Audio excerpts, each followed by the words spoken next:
I'm here to share with you a thought. Is growth modulation a panacea?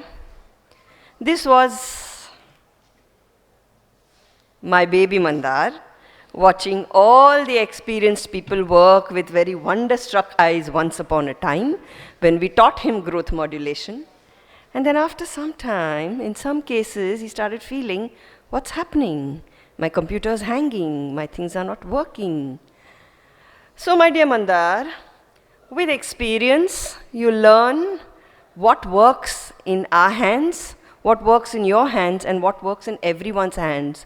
I think at this juncture, I will borrow a slide from Raghu, like as soon as he stepped down from the stage, I went up to him and said, "Ye slide mujhe de de Thakur." And that was this concept of Dviga. And if this was ancient wisdom known to all of us from the sage Sushruta, any method that you elect to do as surgeons, of course, look at the availability, uplabdhata, the kshamata, whether you're able to do it. And yes, he absolutely qualifies for all these. The punaravrata, I'll get the pronunciation right at some point, and the labh to the patient. So finally, we all are here to really see whether it is benefiting the patient. You may take informed consents, but finally you will charge him 3 times. So what is the labh to the patient has to be seen, right? So let's look at now through literature what I think in the journey of growth modulation, whatever I said to Mandar was actually on a lighter note. All of us have been on the same page because this is a method which has come during how we were practicing. So if all goes well, as Mandar said, yes, nothing wrong in trying this, provided the age is right, the indication is right, and the magnitude of the deformity is right, you will do extremely well, and with a small surgery, you will achieve excellent correction. But let's stop for a minute and think about this, the pubertal growth spurt. Majority of your angular deformities present in this age group and even worsen in this age group depending on where they are, whether they're on the acceleration phase of the growth spurt or on the deceleration phase. And therefore, when you decide what you want to offer to the patient, growth modulation or osteotomy, PETS is also a growth modulation in some form, the guiding rule of the thumb is you should have at least 2 years growth remaining, of good growth remaining for a growth modulation. And if anything less than that, wiser to do a osteotomy, which is a one-stop shop.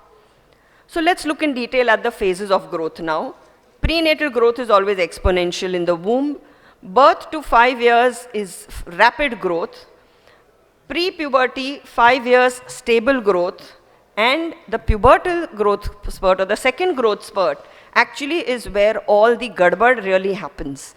And please have a look at this recent paper, which I think all of us are witnessing in our practice, from the mecca of pediatric orthopedic surgery, that is DuPont, where they tell you that the growth spurt is actually reducing to 9.5 to 13 years recently.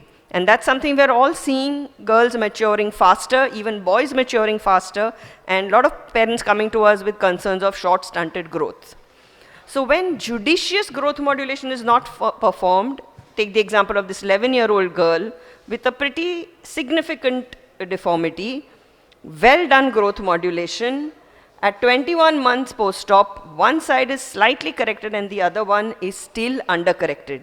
And this had to be converted to an osteotomy with very, very displeased parents because the promise had not delivered. So let's summarize this, that when you're dealing with somebody in a pubertal growth spurt, puberty has an acceleration phase and a deceleration phase. So if it has reached its peak height velocity, then you are almost now going to be near skeletal maturity. So whatever growth happens, it will slow down. So if you really have significant growth present, then yes, go ahead and do growth modulation. But if you have limited growth available to you to harness, then please go ahead and do an osteotomy, which can be done at any time. It doesn't have a timetable. You're not running out of time, and you will get great results. Take the case of this 11.5 years old, not even 13, which is the topic which was given to me. Everything was worked out well. It had a good low Suvagrain score. And this is Sandeep's experience as well. And I thank him for these slides for realizing where wisdom is. An 8-plate epiphysiodesis was done. That is the pre-op, post-op. This is one point of dissatisfaction amongst parents, and you must warn them beforehand that the patient will look the same post-operatively. He or she is not going to start looking straight immediately. At the end of 1 and 1.5 years, still left with a moderate amount of deformity. Despite waiting, did not consent for an osteotomy, and finally only an implant removal. So somewhere as a surgeon, we must ask ourselves, are we really doing service to them?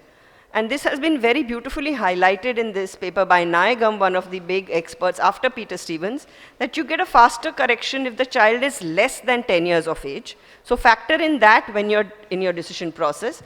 And Peter Stevens now, after his article in 2007, admits that guided growth helps you in, if at all, postponing an osteotomy, if not preventing an invasive surgery. And now, as time has flown from 2007 to now, countless papers on the fact that valgus deformities actually remodel slower than the varus deformities of 1.5, and what they call as risk factors for lower rate of angular correction with growth modulation.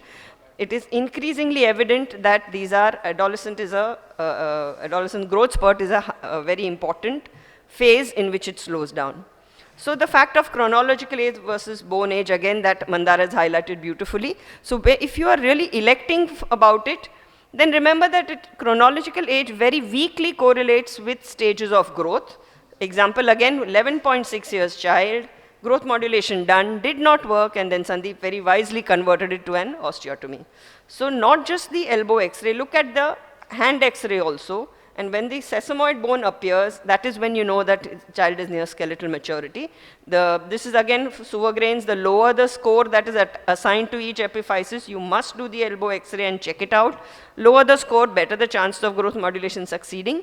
But I want you to pay attention to this slide, that when you have a low score, and look at the olecranon here again, great work by Demeglio, the triradiate cartilage starts fusing. And what is the age which is shown here? In girls, earlier than boys, almost 12.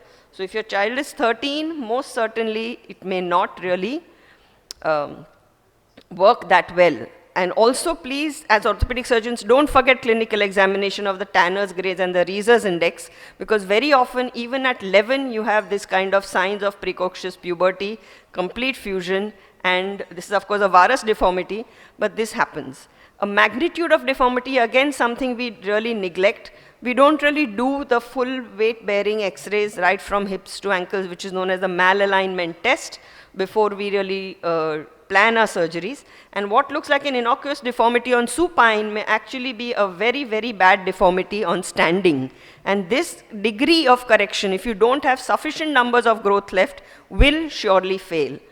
Another reason that we sometimes fail is missing an underlying etiology like hypophosphatemic rickets, much more common in our country than thought of, and this was one of our papers. I think Chasnal had presented this in VIROC 12, where our own patients, almost 50–60% of them had failed.